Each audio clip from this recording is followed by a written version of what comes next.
मंदिर तो दूसरी तरफ कूपों के मिलने का सिलसिला जारी है। रविवार को संभल के प्रसिद्ध श्री क्षेमनाथ तीर्थ मंदिर परिसर में 30 फीट ऊंची हनुमान मूर्ति के पास भी एक कुआं मिला, जिसमें पानी भरा हुआ था। इस कुएं पर पक्की फर्श करके पाट दिया गया, लेकिन रविवार को महंत बाल योगी दीनानाथ और श्रद्धालुओं ने इस फर्श को तोड़कर कुएं के अंदर पानी देखा। यह संभल का पहला कुआं है जिसमें पानी मिला।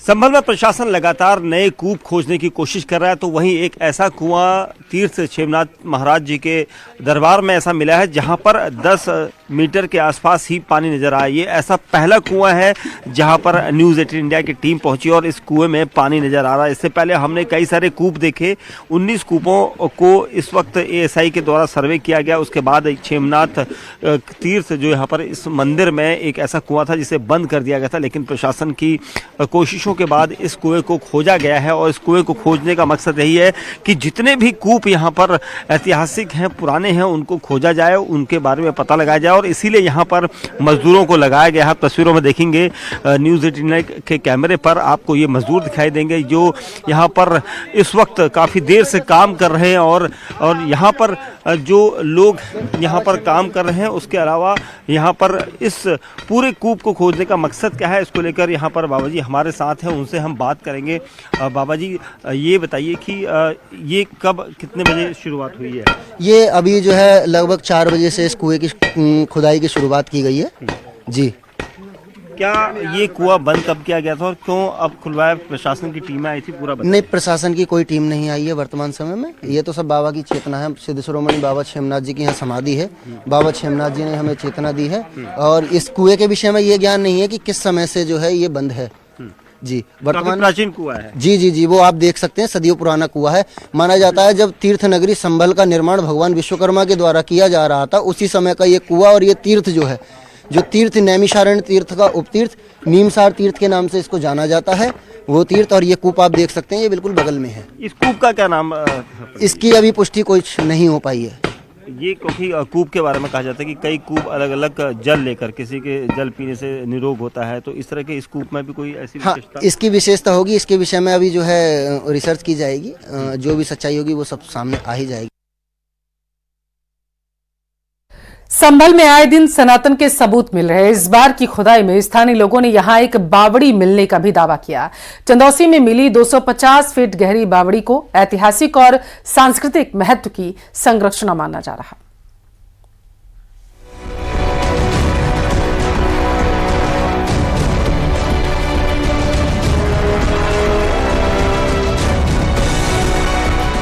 संभल में अब कुएं से मिली मूर्तियों के बाद चंदौसी में खुदाई के दौरान बावड़ी मिली है।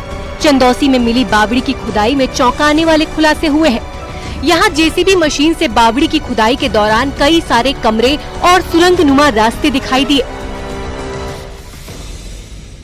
सर, आप तस्वीरों में देखेंगे ये सुरंगनुमा, देखिए यहाँ से खोदा जा रहा है, खुदाई की जा रही है। और न्यूज़ 18 इंडिया पर आप तस्वीरों में देखेंगे ये बावड़ी जिसे काफी पुराना बताया जा रहा है। कई लोगों ने यहाँ पर हमें बताया कि 1857 की ये बावड़ी है। और इस बावड़ी में कई इस तरह से जो घर है, प्रदीप जरा नजदीक आए और ये डिजाइन दिखाए, देखिए किस तरह से यहाँ पर मैं दूसरी तरफ भी दिखाऊंगा आपको। यहाँ पर कई जगह पर यहाँ पर आपको दिखाई देगी बावड़ी का जो डिजाइन है।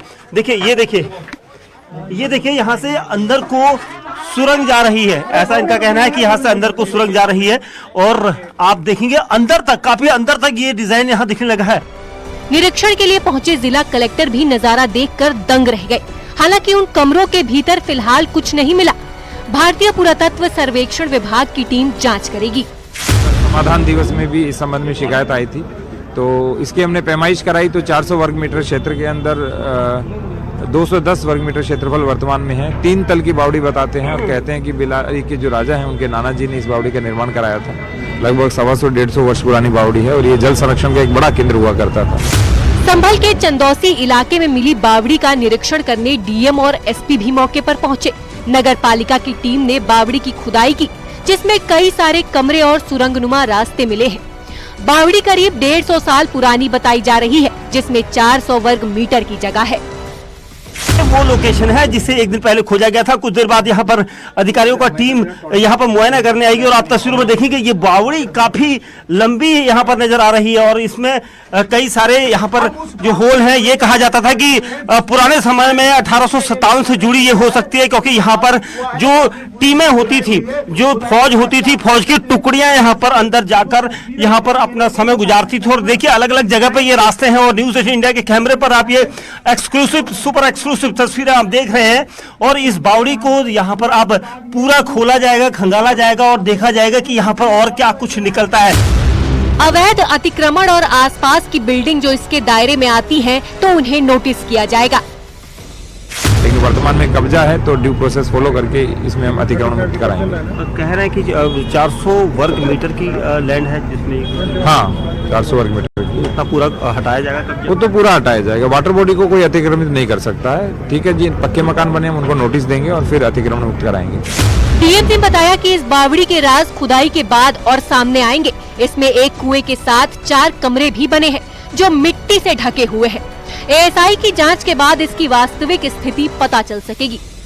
जिस तरह से ये बावड़ी यहाँ पर नजर आ रही है, इसका मतलब साफ है कि पहले जो 1857 के समय में युद्ध होता था, उस दौरान जो फौज की टुकड़ियां थी वो यहाँ पर शरण लेती थी, यहीं पर रुकती थी और उसके बाद आगे जाती थी। छद्म टुकड़ियां जिन्हें कहा जाता था वो यहाँ पर रुकती थी और इसीलिए इस यहाँ पर बावड़ी को हम आपको दिखा रहे हैं और अभी इसकी खुदाई और होनी है।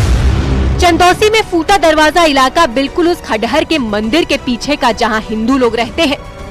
स्थानीय लोगों का कहना है कि यहाँ हिंदू परिवार रहते थे जो दंगे के बाद या तो अपना मकान बेच गए या फिर किसी ने उनसे जबरन खाली करवा लिया। न्यूज़ 18 के लिए ब्यूरो रिपोर्ट। संभल से समाजवादी पार्टी के सांसद जियाउर रहमान बर्ग की मुश्किलें कम होने का नाम नहीं ले रही। बिजली चोरी के आरोप में सांसद जियाउर रहमान बर्ग पर प्रशासन ने कार्रवाई तेज कर दी है और इसी के तहत आज सांसद जियाउर रहमान बर्ग और पूर्व सांसद शफीकुर रहमान बर्ग के बिजली मीटरों की जांच लैब में हो सकती है। बिजली विभाग ने जियाउर रहमान बर्ग को नोटिस जारी कर बिजली मीटरों की जांच के दौरान मौजूद रहने के लिए भी कह दिया है।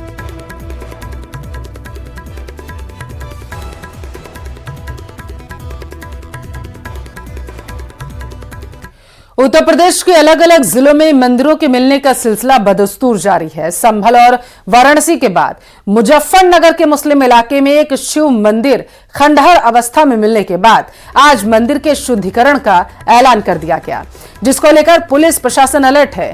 योग साधना आश्रम के महंत स्वामी यशवीर जी महाराज के नेतृत्व में आज मंदिर का शुद्धिकरण किया जाएगा। दावे के मुताबिक मुजफ्फरनगर के लद्दावाला में 54 साल पहले बने शिव मंदिर की हालत खस्ता हो चुकी है। यह मंदिर मुस्लिम बाहुल इलाके में होने के कारण अब खंडहर में तब्दील होता जा रहा है।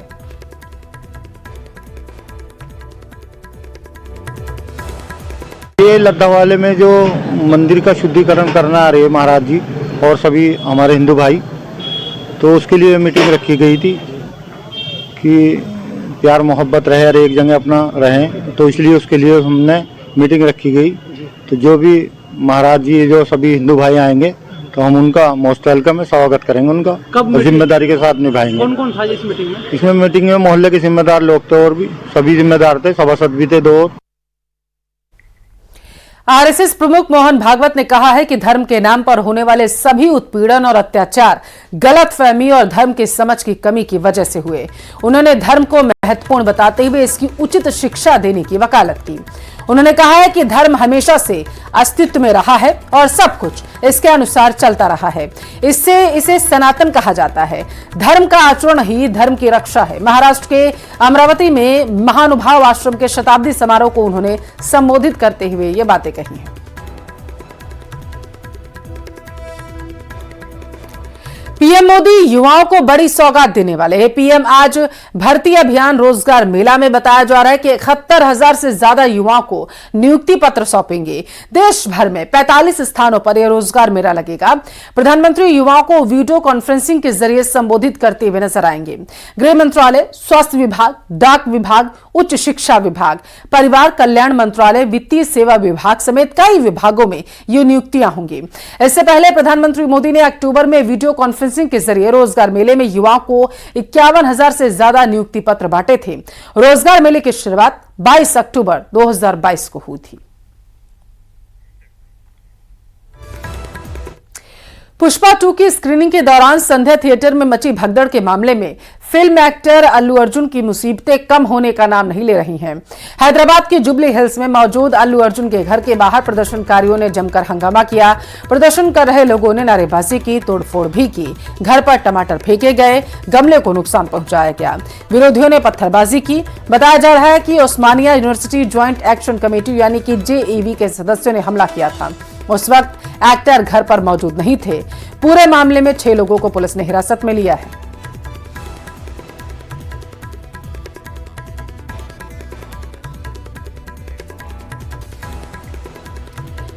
क्या अल्लू अर्जुन के घर पर हुए हमले के पीछे यूथ कांग्रेस का हाथ है? तस्वीरें सामने आई हैं जिसमें एक्टर के घर पर हमला करने वाले आरोपी सीएम रेवंत रेड्डी के साथ नजर आ रहे हैं। सीएम रेवंत रेड्डी के साथ कोडंगल युवा कांग्रेस अध्यक्ष श्रीनिवास रेड्डी की एक तस्वीर है। कोडंगल सीएम रेवंत रेड्डी का निर्वाचन क्षेत्र भी है। श्रीनिवास रेड्डी ने ही रविवार को अल्लू अर्जुन के घर पर हुए विरोध प्रदर्शन का नेतृत्व किया था। अभिनेता के घर में तोड़फोड़ भी की गई है।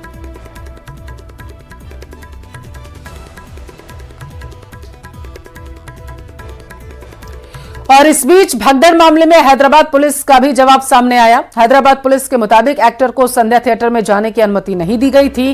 पुलिस ने हादसे के दौरान का CCTV भी जारी किया। पुलिस ने CCTV फुटेज जारी करने के अल्लू अर्जुन के दावे को गलत बताया। कल अल्लू अर्जुन ने कहा था कि वो हादसे के तुरंत बाद वहां से निकल गए थे, लेकिन पुलिस का दावा है अभिनेता से बार बार अनुरोध करने के बाद भी वो तुरंत बाहर नहीं गए।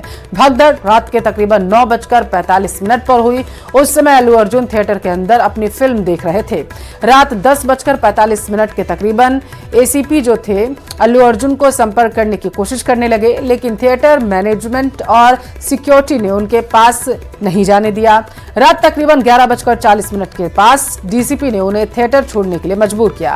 रात 12:05 पर अल्लू अर्जुन बाहर आए। अपनी कार के सनरूफ से फैंस को हाथ हिलाते नजर आए।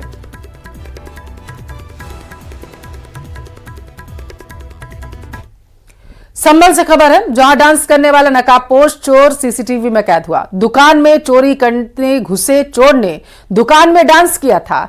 दुकान में रखे काजू बादाम देखकर चोर को खुशी का ठिकाना न रह गया। वो डांस करने लगा। चोर का ये डांस अब CCTV में कैद हो गया था। भजोई गांव का ये मामला है।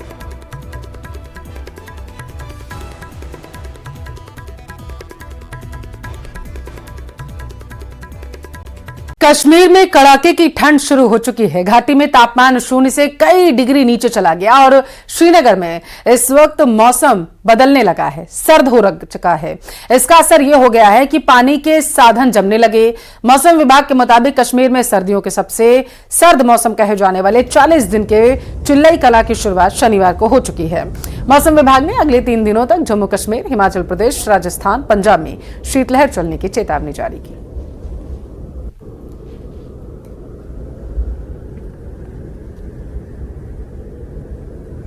कड़ाके की ठंड पड़ रही है। श्रीनगर में रात का तापमान -6.0 डिग्री रिकॉर्ड किया गया, जो इस सीजन का सबसे कम तापमान है। मैं इस वक्त गुलमर्ग के दंग एरिया में हूं, जहां पर अद्भुत नजारा है क्योंकि यहां पे पूरी तरह से पानी फ्रीज हो रहा है। ये आप देख सकते हैं, ये द्रंग का वाटरफॉल है और इर्द गिर्द आप देख सकते हैं किस तरीके से हर तरफ से आइसकल्स बने हुए हैं।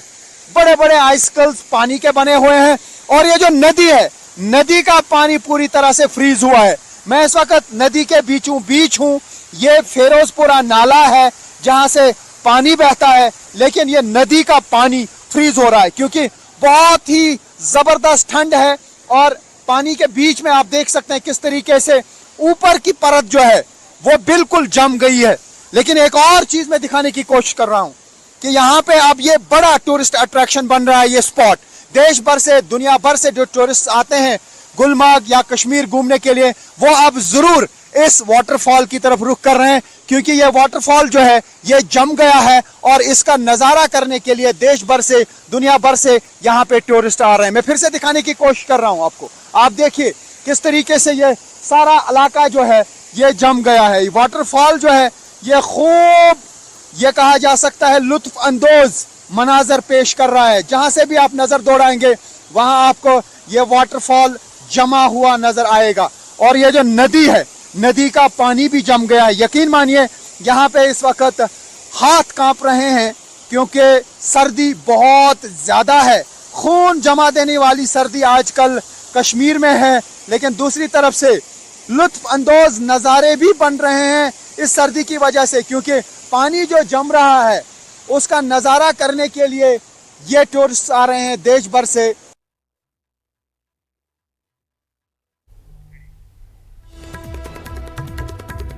यहाँ वक्त है एक छोटे से ब्रेक का। आप देखते रहिए प्रदेश का नंबर 1 न्यूज चैनल।